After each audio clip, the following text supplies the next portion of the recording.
Olá, turma, tudo bem com vocês? Aqui é a professora Raine. Na aula de história de hoje, da semana 30, nós vamos continuar a estudar sobre o período democrático. O Brasil veio de 1945 a 64. Agora estamos no finalzinho do período democrático que o Brasil viveu, porque durante o governo de João Goulart que vai acontecer o golpe de 1964 e vai se instaurar a ditadura no Brasil. Então, vamos rever o que a gente aprendeu nas aulas anteriores. Nós vimos que em 1945 o Brasil reiniciou o período democrático com o governo Dutra e tivemos um crescimento econômico. O Brasil se alinhou incondicionalmente aos Estados Unidos. Lembro que nós estamos no contexto da Guerra Fria. Depois do governo de Dutra, nós tivemos o governo de Getúlio Vargas, que é, tinha uma grande oposição, né? Ele tinha um viés econômico mais nacionalista e de um alinhamento que não seria incondicional aos Estados Unidos. Isso gerava muitas críticas, que a gente tinha uma parcela da sociedade política brasileira que queria, né, um liberalismo econômico, um capitalismo aberto aos investimentos externos, a todos os investimentos externos e uma menor intervenção do Estado. E a posição de Getúlio Vargas na nacionalização, de uma defesa da economia brasileira, não trouxe um agrado a esse grupo, esse outro grupo econômico, político, muito importante no Brasil. Vemos que devido a essas fortes pressões, Getúlio Vargas acaba se suicidando. E aí depois nós vamos ter o seu vice, né, assumindo o seu lugar até a convocação de novas eleições. Nas novas eleições é o MCJK e o João Goulart Jango como vice de JK, Juscelino Kubitschek. Durante o período de Juscelino Kubitschek, nós vamos ter uma abertura da economia e investimentos capitais externos, vamos ter a construção de Brasília, mas esse desenvolvimento econômico, essa abertura econômica, ela não foi bem planejada e acabou gerando uma grande inflação e grande concentração de riquezas também. A população continuou não sendo beneficiada com a elevação do PIB econômico do país. E depois de JK, do que teve um mandato razoavelmente tranquilo, né? Só teve alguns problemas ali na sua posse, mas que foram resolvidos de graça ao general Lott. Nós tivemos o governo de Jânio Quadros. E o que o Jânio Quadros prometia? Prometia varrer a corrupção, só isso. Ele não tinha um plano político e econômico bem definido. E quando ele assumiu o governo, virou uma bagunça, porque ele tinha dois planos de ação. Um plano interno mais conservador e um plano externo mais de uma política externa mais avançada, e isso trouxe desagrado de ambos os grupos da política brasileira, tanto os conservadores e liberais quanto os comunistas. Não agradou de forma alguma, e com essas pressões Jânio renunciou. E quando Jânio renuncia, João Goulart assume o poder.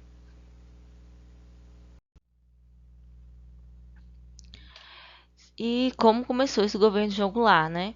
É, João Goulart ele já não era bem visto desde do governo de Getúlio Vargas, porque ele foi primeiro-ministro e foi dele a proposta de aumento de 100% do salário mínimo. Claro que as elites não gostavam nada de João Goulart, mas o fato é que Jânio Quadros renunciou e ele era o vice, e por direito ele seria o presidente, mas a UDN, os militares, o alto escalão militar, que era contra ele, aliás, os Estados Unidos, os grandes empresários, tanto nacionais quanto estrangeiros, eram totalmente contrários à posse de Jang.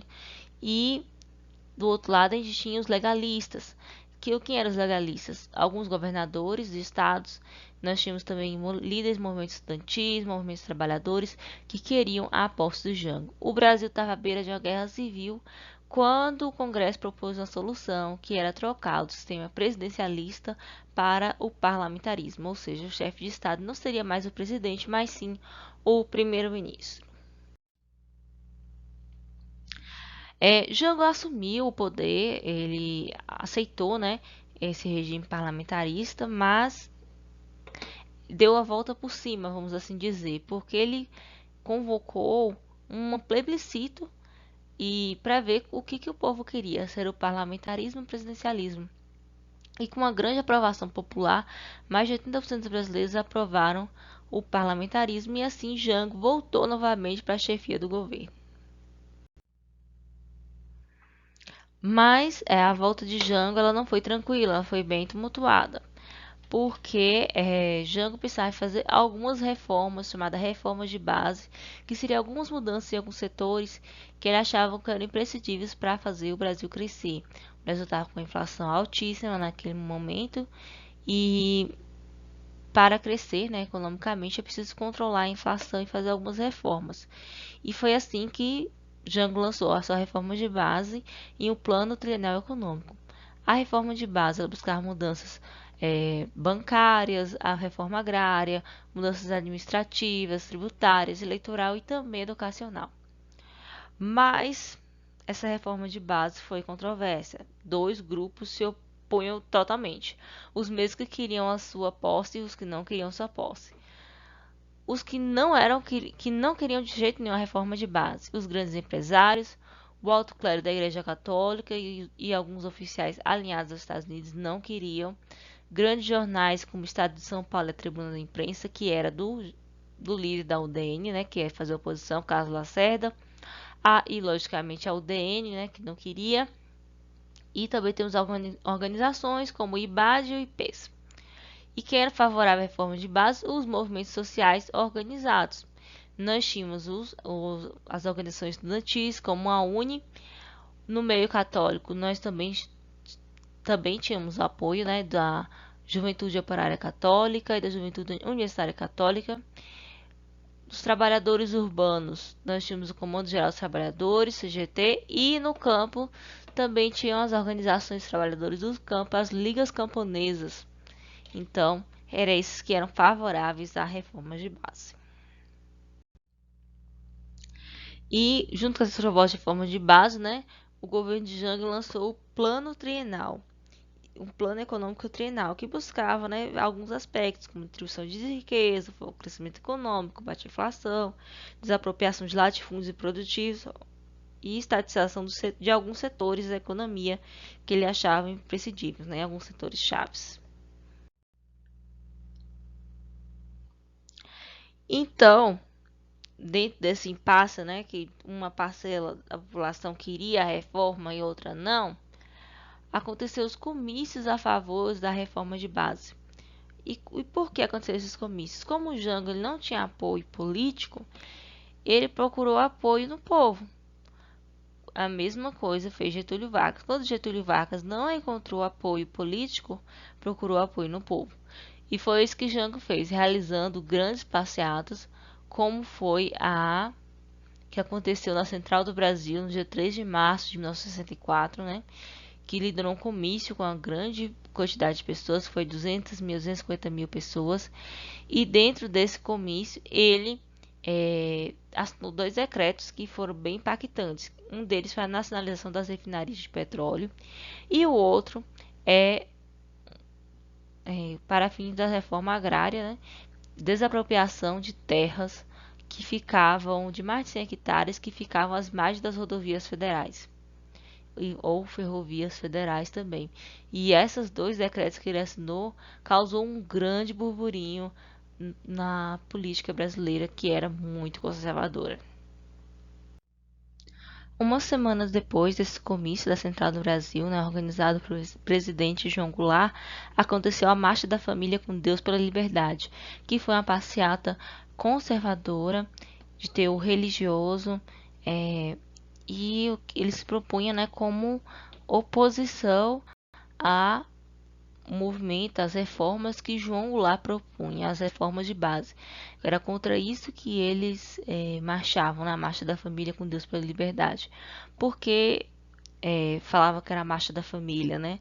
Porque eles acreditavam que João Goulart ia instaurar uma ditadura comunista e ia ser contra a família, que os comunistas eram contra a família, e por isso era a Marcha da Família com Deus pela liberdade capitalista, né? Porque para a liberdade comunista não. E foi essa marcha que ajudou, né, a dar um embasamento que o golpe que já vinha sendo gestado desde quando Getúlio Vargas tomou posse do governo, ele se manifestasse e tomasse forma definitivamente. E como aconteceu, por fim, né, o golpe civil-militar, a gente foi vendo que ao longo desse período democrático, o golpe militar ele foi mostrando suas garras, não foi uma coisa, aconteceu do dia para a noite, muito pelo contrário, os militares, não somente os militares, mas os civis e militares que tentavam chegar ao poder, eles já estavam tentando há muito tempo, desde quando Getúlio Vargas conseguiu democraticamente chegar ao poder. A gota d'água para o golpe militar acontecer foi quando fuzileiros navais que foram enviados para reprimir a manifestação dos metalúrgicos, eles resolveram se juntar a essa manifestação. O governo de Goulart pôs fim à rebelião, mas não puniu os rebeldes, que seriam os marinheiros que se uniram aos sindicatos metalúrgicos.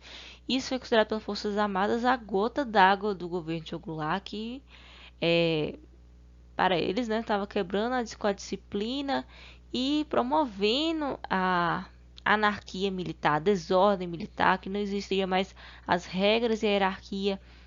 E assim, em 31 de março de 64, as tropas do general Olímpio Mourão Filho, um general, né, vindas de Minas Gerais, foram atualizadas pelo governador de Minas Gerais e se juntou a São Paulo e juntos civis e militares fecharam o golpe civil que depois o presidente João Goulart em 64.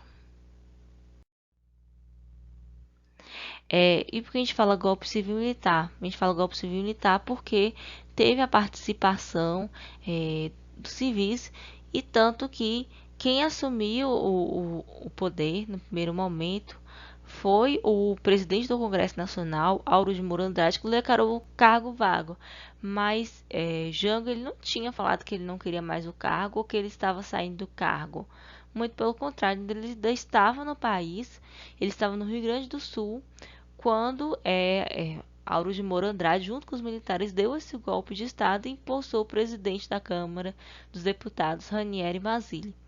E logo depois, né, ocorreu assim, né, se fechou totalmente o golpe, né, com essa vacância, esse esse lugar vago, né, que tinha considerado o cargo da presidência. E João Goulart permaneceu, o golpe foi dado em 1º de abril, e ele ficou no Brasil até dia 4, quando ele precisou sair do Brasil, porque ele era um perseguido, né, politicamente, ele não poderia ficar mais no país, ele era um exilado político. Enfim, turma, eu tentei sintetizar o máximo possível do assunto, é um assunto bem rico, mas eu espero que vocês tenham gostado da aula. Tenham todos um bom estudo e até a próxima.